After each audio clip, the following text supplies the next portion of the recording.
All right, Shabbat Shalom, Yeladim. Hope you have enjoyed your Sabbath Yom today. And I know in most places the sun is just about to set, especially if you're on the east, as I am. Sun is getting ready to set here in the next little bit. But we're going to go ahead with the uh, lesson for the Yeladim. And I hope you all have enjoyed these lessons up to this point and continue to enjoy these lessons that we do. And our praises, as always, to the Most High, who gives us the ability to do all of these things. So, hallelujah. All right. We're going to continue with chapter 27. And since this one is a little bit longer, so we're just going to do this one today. This is titled Jacob's Deception. So this tells us about how Jacob acquires the blessing. All right. Genesis, or better sheep, chapter 27, verse 1. And it came to pass when Isaac was old and his eyes were dim, so that he could not see, he called Esau. Who did he call? He called Esau, his eldest son, and said unto him, My son. And he said unto him, Behold, here am I. And he said, Behold, now I am old, and I know not the day of my death.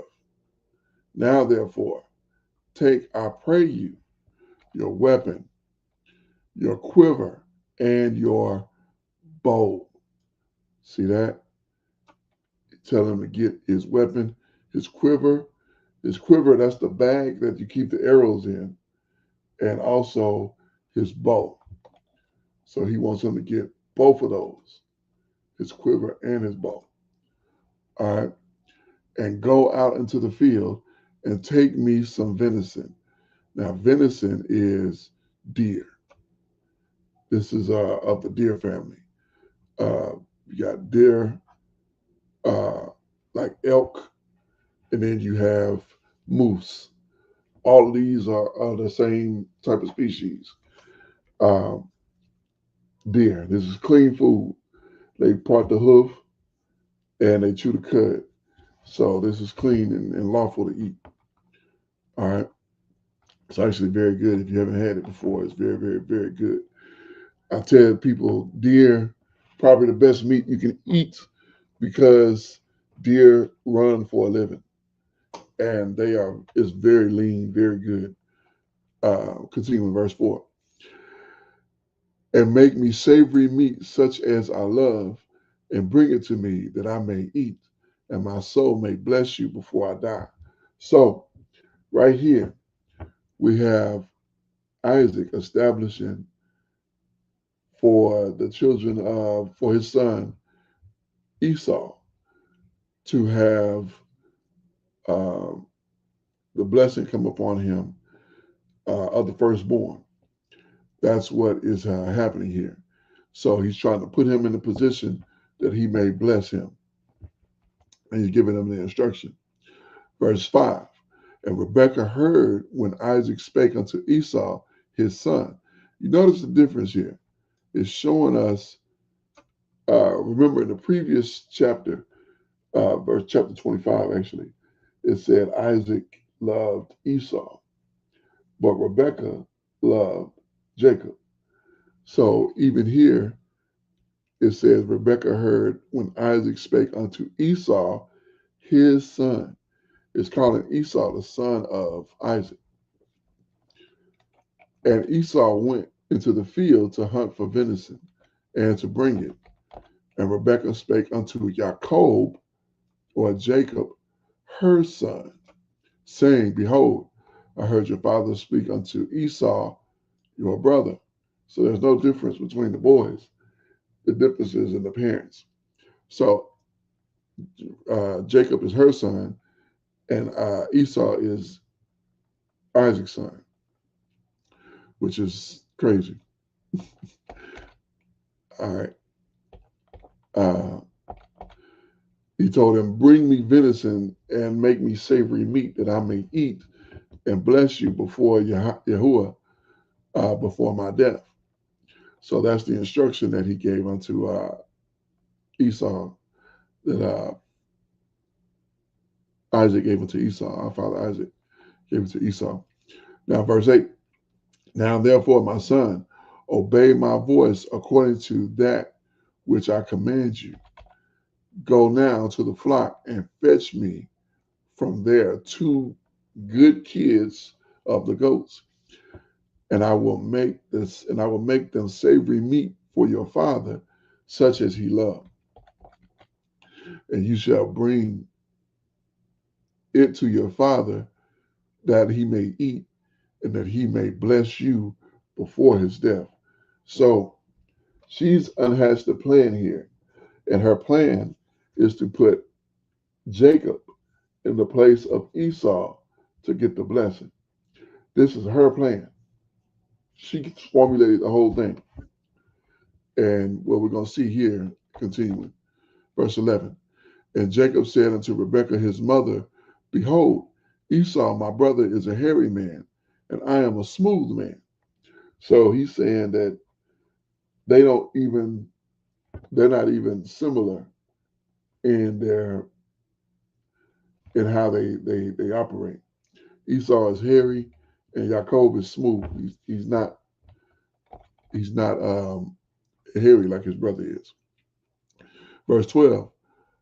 My father peradventure will feel me, and shall seem as a deceiver, and I shall bring a curse upon me and not a blessing. So he doesn't even want to do it. He's not even interested in it. As he realizes that this plan has too many flaws. There's no way possible that this is going to work as she's laying it out, because his father is going to know that it's deception. All right. Verse 13. And his mother said unto him, Upon me be your curse, my son. Only obey my voice and go and fetch me them. So she is insisting that he go along with her plan, because she feels like it's going to be the best option for him to get the blessing over his brother. Remember, he is designated as her son because he is the child of promise. It said that the elder shall serve the younger, and he is the younger. All right. Verse 14. And he went and fetched and brought them to his mother, and his mother made savory meat, such as his father loved. And Rebekah took goodly raiment of her eldest son. See, it calls him her son now, of her eldest son Esau, which were in the house, and put them upon Jacob, her younger son. So it's calling Esau her son here. So she got his raiment, she got his clothing. And what's going to happen with your clothes? Your clothes are going to smell like you. So that scent that you carry is going to be on your clothes. So she took his clothes and put him on Jacob. And she put the skins from the kid of the goats upon his hands and upon the smooths of his neck. So now she put the skins from the kids. Now this has to be an absorbent amount of time, because she's skinned the goats, cooked it, and got it ready for Isaac to eat. Now she's taking the skins of the goats and put it on his hands and on the smooth of his neck. All right. Verse 17. And she gave savory meat and bread, which she had prepared, into the hand of her son Jacob, or Jacob. And he came unto his father and said, My father. And he said, Here am I. Who are you, my son? Who are you, my son? He's expecting Esau, but in walks Jacob. And Jacob said unto his father, I am Esau, your firstborn. I have done according to as you have bade me. Arise, I pray you, sit and eat my venison, that your soul may bless me. So he's giving him every indication that it's Esau and not Jacob. Even though Isaac is like, this don't sound like Jacob. I mean, this don't sound like Esau. This sound like Jacob. All right. Verse 20. And Isaac said unto his son, how is it that you have found it so quickly, my son? And he said, because YAHUAH, your power, brought it to me. Now, let me pause here for just a moment. This is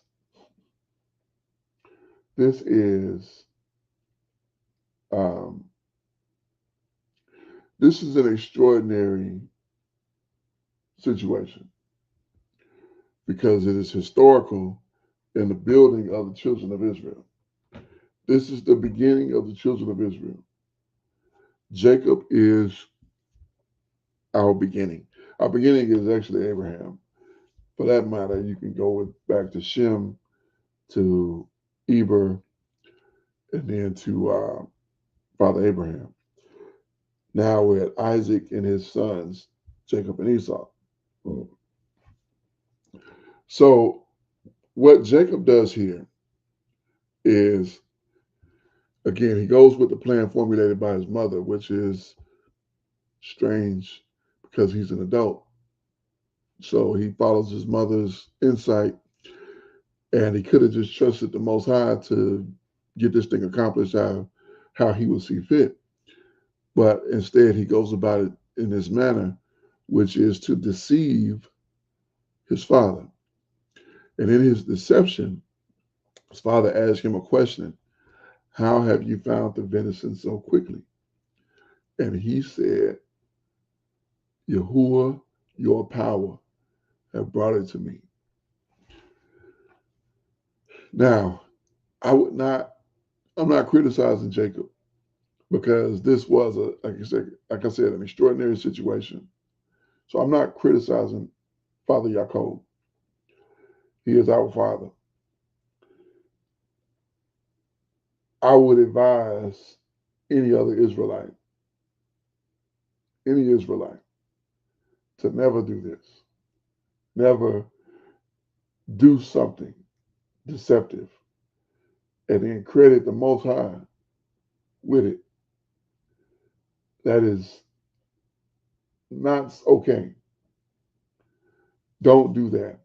Don't play like that. Don't joke like that. Do not do that. Don't do that.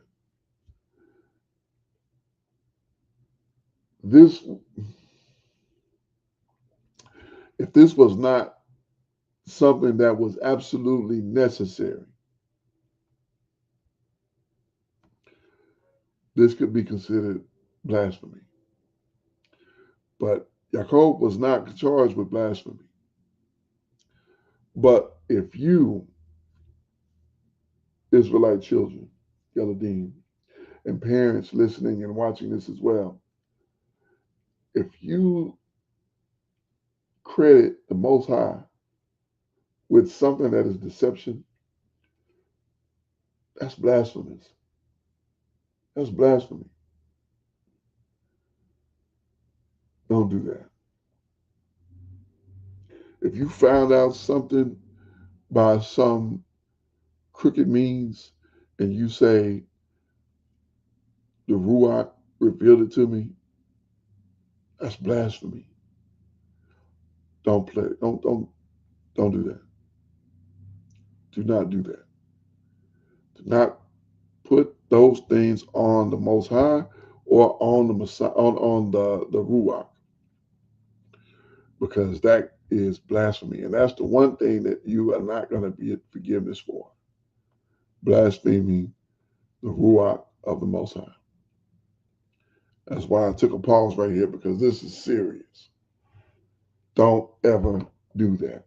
Do not take anything that is deceptive, that is not true, and credit it to the Most High or to the Most High's Spirit. Never do that. All right. I hope we understand that. Continue here. Verse 21. And Isaac said unto Jacob, come near, I pray you, that I may feel you, my son, whether you be my very son Esau or not. So one other thing here I want you to understand in this scenario, in this historical account here, we're at verse 21. At the very beginning, it says, and it came to pass when Isaac was old and his eyes were dim. So one thing I want you to understand is that Isaac's senses all failed him in this situation. His eyes were dim, so he couldn't see. His ears failed him because he heard the voice of Jacob. He knew it was Jacob, but for some odd reason, he thought maybe it's not Jacob. Maybe it's actually Esau. Verse 21. And Isaac said unto Jacob, come near, I pray you, that I may feel you, my son, whether you be my very son Esau or not.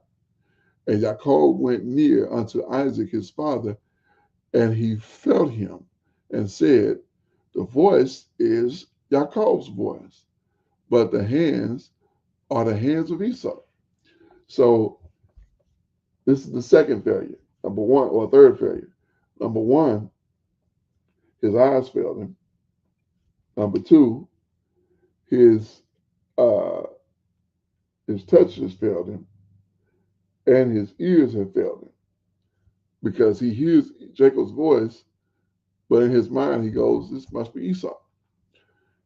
It feels like Esau. Verse 23.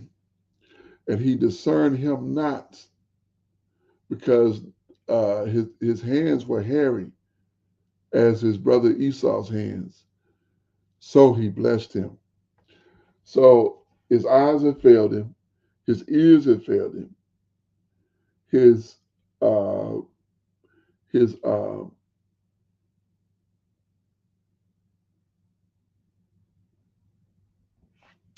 let's continue here.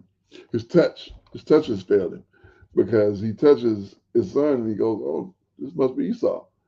Because he's feeling the kid, the goat, feeling the goat hair.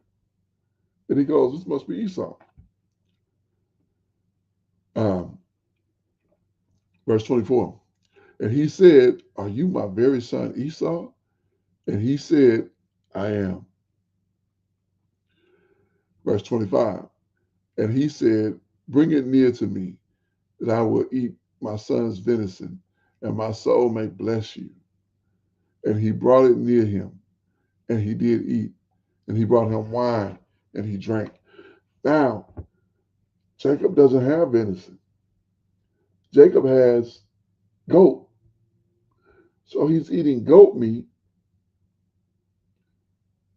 and he doesn't even tell that this is not the venison he used to. He said that in chapter 25. He loved Esau because he ate of his venison. So even his taste buds, his sense of taste has failed him here. Verse 26. And his father Isaac said unto him, come near unto me and kiss me, my son.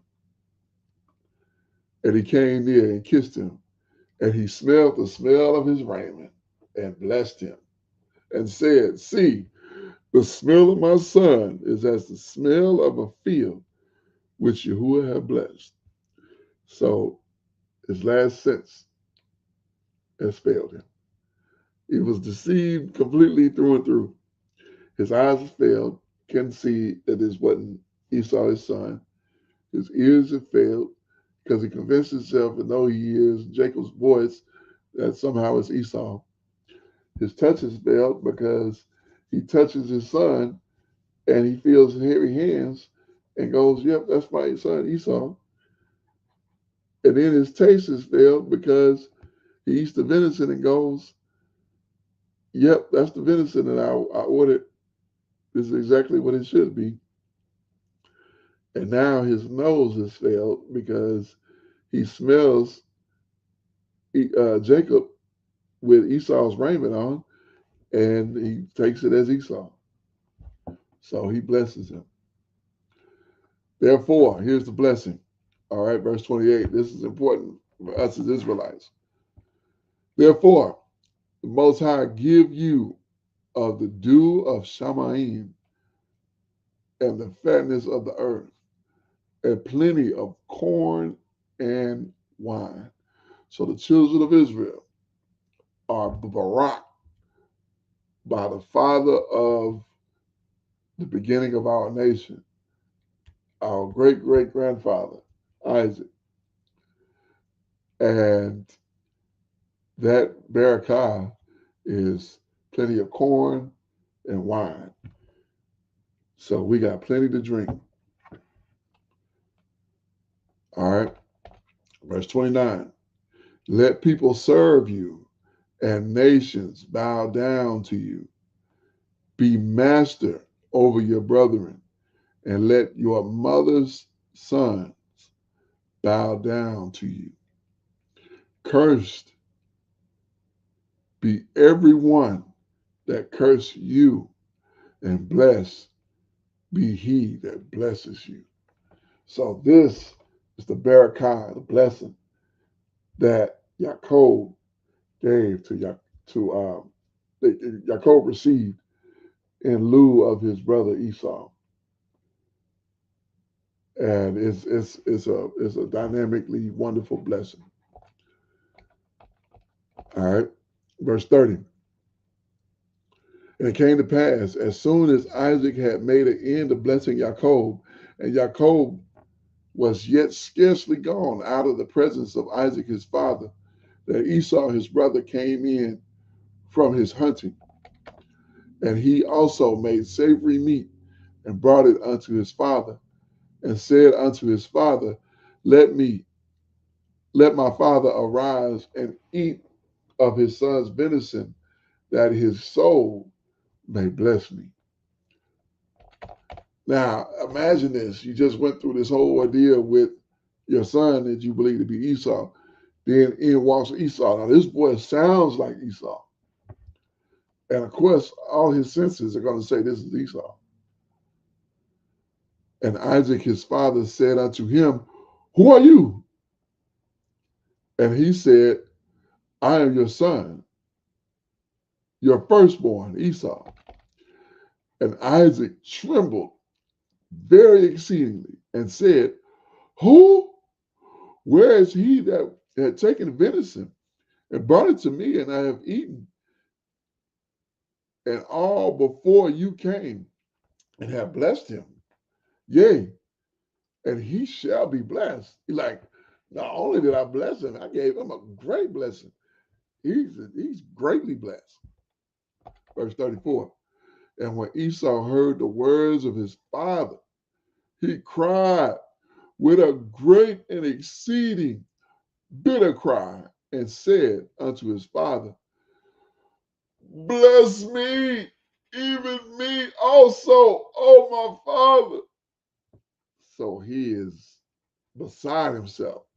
Like, oh, my blessing went to my brother. Oh, no, no, no.